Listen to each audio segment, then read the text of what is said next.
Jai Hind to all of you. Class 11th biology students. As you know, our chapter number 13 are running. Chapter number 13, it is a photosynthesis. As you know, photosynthesis process is completed in two steps. Photosynthesis process दो steps में complete होती है. First step it is a light reaction and second step it is a dark reaction. Okay, as you know, in a light reaction the energy molecule are produced.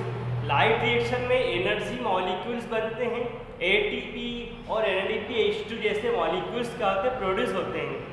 Light reaction जो थी, light reaction में हमने फोटोफॉस्फोरिलेशंस देखा है. Light reaction में photophosphorylation की process होती है जो कि हमने लास्ट वीडियो में देखा, पढ़ा है. ओके, फोटोफॉस्फोरिलेशन दो तरह से होता है, साइक्लिक फोटोफॉस्फोरिलेशन और नॉन साइक्लिक फोटोफॉस्फोरिलेशन. जब लाइट रिएक्शन कंप्लीट हो जाती है तो लाइट रिएक्शन में एनर्जी कंपाउंड ATP और NADPH2 बन जाते हैं और नाइट के समय या लाइट की एब्सेंस में डार्क की प्रेजेंस में, मतलब अंधेरे में जो रिएक्शन होती है उसे डार्क रिएक्शन कहते हैं. और डार्क रिएक्शन जो होती है उसमें फूड प्रोडक्शन होता है. तो फोटोसिंथेसिस प्रोसेस का सेकेंड पार्ट जो है डार्क रिएक्शन है और डार्क रिएक्शन में जो है फूड मटेरियल प्रोड्यूस होता है. फूड मटेरियल जो प्रोड्यूस होता है उसकी प्रोसेस जो है एक साइकिल के फॉर्म में, साइकिल के रूप में हम समझ सकते हैं. ठीक है, it is a process the dark reaction it is called Calvin cycle. Dark reaction को केल्विन साइकिल भी कहते हैं. Dark reaction is proposed by kelvin, scientist kelvin और उनके सहयोगियों ने, साइंटिस्ट केल्विन और उनके जो साथी थे उन्होंने मिलकर केल्विन साइकिल को प्रपोज किया, केल्विन साइकिल दिया. केल्विन साइकिल 1955 में दिया गया. केल्विन साइकिल के अकॉर्डिंग जो है, केल्विन साइकिल को ध्यान से समझेंगे, इसे C3 साइकिल भी कहते हैं. C3 साइकिल इसलिए कहते हैं क्योंकि कार्बन जो है इसका फर्स्ट कंपाउंड जो है केल्विन साइकिल का फर्स्ट कंपाउंड 3 कार्बन वाला मॉलिक्यूल होता है, इसलिए C3 साइकिल इसे कहते हैं. तो केल्विन साइकिल या C3 साइकिल फॉलो इस प्रकार से केल्विन साइकिल, जिसको आप ध्यान से समझेंगे. ओके, केल्विन साइकिल का सबसे फर्स्ट जो प्रोडक्ट, सबसे फर्स्ट कंपाउंड है, कंपाउंड होता है राइबोलोज. सबसे फर्स्ट कंपाउंड है राइबोलोज डाइफॉस्फेट. राइबोलोज डाइफॉस्फेट जो है, राइबोलोज डाइफॉस्फेट ये कार्बन डाइऑक्साइड को एक्सेप्ट करता है, इसे कार्बन डाइऑक्साइड एक्सेप्टर कहेंगे. कार्बन डाइऑक्साइड के मॉलिक्यूल और राइबोलोज डाइफॉस्फेट के मॉलिक्यूल्स मिलकर बनाते हैं 12 मॉलिक्यूल, 12 मॉलिक्यूल बनाएंगे फास्फोग्लिसरिक एसिड के. ओके, अब फास्फोग्लिसरिक एसिड के जो 12 मॉलिक्यूल बने हैं, ये फास्फोग्लिसरिक एसिड के 12 मॉलिक्यूल्स जो है वो 12 ATP से रिएक्शन करेंगे और रिएक्शन करके बना लेंगे 12 मॉलिक्यूल ऑफ 1,3-डाइफॉस्फोग्लिसरिक एसिड. यहाँ पे 1,3-डाइफॉस्फोग्लिसरिक एसिड के 12 मॉलिक्यूल बन गए. अब 1,3-डाइफॉस्फोग्लिसरिक एसिड के जो 12 मॉलिक्यूल बने, ये 12 मॉलिक्यूल जो है NADPH2 के 12 मॉलिक्यूल से रिएक्शन करेंगे और बनाएंगे 12 मॉलिक्यूल ऑफ PGAL, फॉस्फोग्लिसरैल्डिहाइड. फॉस्फोग्लिसरैल्डिहाइड के 12 मॉलिक्यूल बन जाएंगे यहाँ पर. तो 12 NADPH2 यहाँ पे जो है इन्वॉल्व हो रहे हैं और NADP क्या हो रहे, बाहर रिमूव हो जाएंगे और 12 मॉलिक्यूल PGAL के यहाँ पे बन जाते हैं.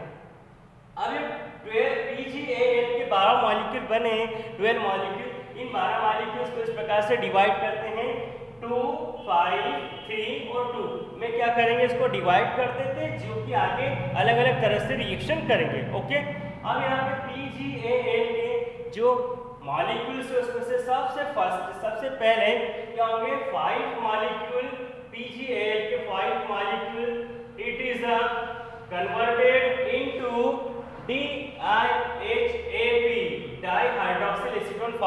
में क्या हो जाएंगे, ये कन्वर्ट हो जाएंगे। तो 5 मॉलिक्यूल डाइहाइड्रोक्सिल एसीटोन फास्फेट के मॉलिक्यूल्स में ऐसे कैसे क्या हो जाते हैं, कन्वर्ट हो जाते हैं या बदल जाते हैं। ओके, अब ये 12 मॉलिक्यूल जो है डाइहाइड्रोक्सिल एसीटोन फास्फेट के जो मॉलिक्यूल्स बने हैं, उस मॉलिक्यूल्स में से 3 मॉलिक्यूल जो है, इसके 5 मॉलिक्यूल में से उसको 2 भागों में डिवाइड कर दिया, 3 मॉलिक्यूल इधर ले लिए और 2 मॉलिक्यूल इधर ले लिए। इसके जो DHAP डाइहाइड्रोक्सिल एसीटोन फास्फेट के 3 मॉलिक्यूल से वो 3 मॉलिक्यूल्स मिलेंगे और PGL के 3 मॉलिक्यूल्स इधर से आते हैं।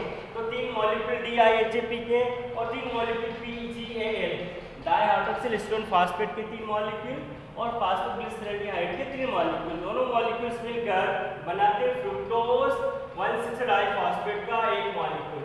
फ्रुक्टोज 1,6 डाइफॉस्फेट का एक मॉलिक्यूल बनाएंगे।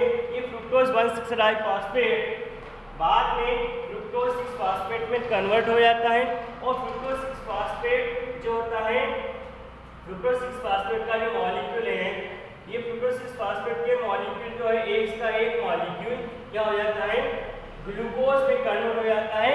ग्लूकोज जो कि फोटोसिंथेसिस प्रोसेस का प्रोडक्ट है, फोटोसिंथेसिस प्रोडक्ट का प्रोडक्ट ग्लूकोज क्या होता बनता है, यहाँ पर एक मॉलिक्यूल फ्रुक्टोज 6 फॉस्फेट का ग्लूकोज में कन्वर्ट हो जाता है। ये यहाँ पे फूड प्रोडक्ट जो है, फूड मटेरियल प्रोड्यूस हो गया है।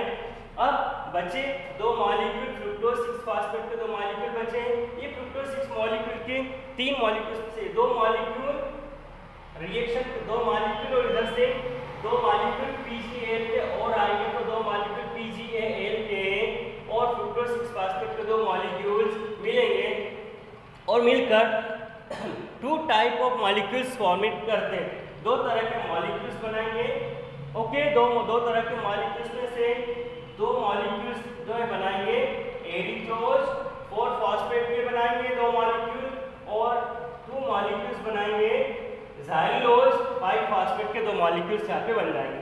तो फ्रुक्टोज 6 फॉस्फेट के 2 मॉलिक्यूल और PGAL के 2 मॉलिक्यूल से मिलकर 2 मॉलिक्यूल एरिथ्रोज 4 फॉस्फेट के बनाए और 2 मॉलिक्यूल ज़ाइलोज 5 फॉस्फेट के बना दिए हैं। ओके, अब यहाँ पे एरिथ्रोज 4 फॉस्फेट के जो 2 मॉलिक्यूल बने हैं वो ऐसे कैसे, इधर डाइहाइड्रोक्सिल एसीटोन फास्फेट के जो 2 मॉलिक्यूल बचे थे उनसे रिएक्शन करेंगे, तो DHAP के 2 मॉलिक्यूल्स और एरिथ्रोज फास्फेट के 2 मॉलिक्यूल मिलेंगे और बनाएंगे स्यूडोहेपुलोज 1,7 डाइफॉस्फेट के 2 मॉलिक्यूल। स्यूडोहेपुलोज 1,7 डाइफॉस्फेट के 2 मॉलिक्यूल्स जो है कन्वर्ट हो जाएंगे स्यूडोहेपुलोज 7 फॉस्फेट में। स्टूडेंट्स यहाँ पर हर एक स्टेप में एंजाइम्स का भाग ले रहा है, ठीक है।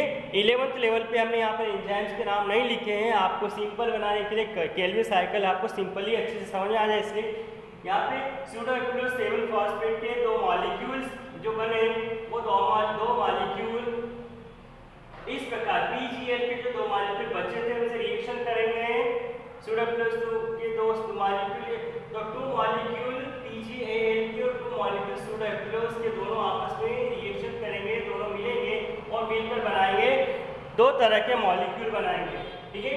यहाँ पे ज़ाइलोज 5 फॉस्फेट के 2 मॉलिक्यूल और प्लस बन जाएंगे और 2 मॉलिक्यूल बन जाएंगे राइबोलोज 5 फॉस्फेट के, 2 मॉलिक्यूल राइबोलोज 5 फॉस्फेट के बन गए हैं, ठीक है। अब राइबोलोज 5 फॉस्फेट के 2 मॉलिक्यूल्स और ज़ाइलोज 5 फॉस्फेट के जो 2 मॉलिक्यूल बने थे वो 2 मॉलिक्यूल भी राइबोलोज 5 फॉस्फेट में कन्वर्ट हो जाएंगे। तो इस प्रकार से राइबोलोज 5 फॉस्फेट के जो मॉलिक्यूल है वो उनकी संख्या हो जाएगी 6 हो जाएगी, ठीक है। 2, 2, 4 और 2, 6, ठीक है। इस प्रकार से राइबोलोज 5 फॉस्फेट के 6 मॉलिक्यूल यहाँ पे बन जाएंगे जो एटलीस्ट लास्ट में ATP से रिएक्शन करते हैं और ATP से रिएक्शन करके 6 मॉलिक्यूल ऑफ राइबोलोज डाइफॉस्फेट में कन्वर्ट हो जाएंगे। 6 ATP से रिएक्शन करेंगे और राइबोलोज डाइफॉस्फेट के 6 मॉलिक्यूल यहाँ पे फिर से बन जाएंगे, ठीक है। और एज यू नो कि राइबोलोज डाइफॉस्फेट जो था वो केल्विन साइकिल का इनिशियल या स्टार्टिंग कंपाउंड है, जहाँ से रिएक्शन कंप्लीट स्टार्ट होती है, तो वो मॉलिक्यूल फिर से बन गया है ठीक है। अब फिर से ये कार्बन डाइऑक्साइड से रिएक्शन करेगा और कार्बन डाइऑक्साइड से रिएक्शन करके बनाएगा फॉस्फोग्लिसरिक एसिड। ओके, और ये फर्स्ट कंपाउंड जो होता है ये 3 कार्बन वाला होता है। यहाँ पे 3 कार्बन वाला कंपाउंड सबसे फर्स्ट पहले बनता है, 3 कार्बन वाला कंपाउंड है, इसलिए इस साइकिल को C3 साइकिल भी कहा जाता है। और इस प्रकार से ये जो है फिर से क्या होगी, प्रोडक्ट जो है प्रोडक्ट बनते जाएंगे, कंपाउंड बनते जाएंगे और केल्विन साइकिल फिर से क्या होती जाएगी, रन होती जाएगी। इस प्रकार से केल्विन साइकिल जो होती है कंप्लीट होती है। तो स्टूडेंट्स ये केल्विन साइकिल जो है देखने में काफ़ी टफ और कठिन है, लेकिन समझने पर काफ़ी इजी हो जाती है, जो कि मैं आपको फोटो सेंड करता हूँ, ठीक है।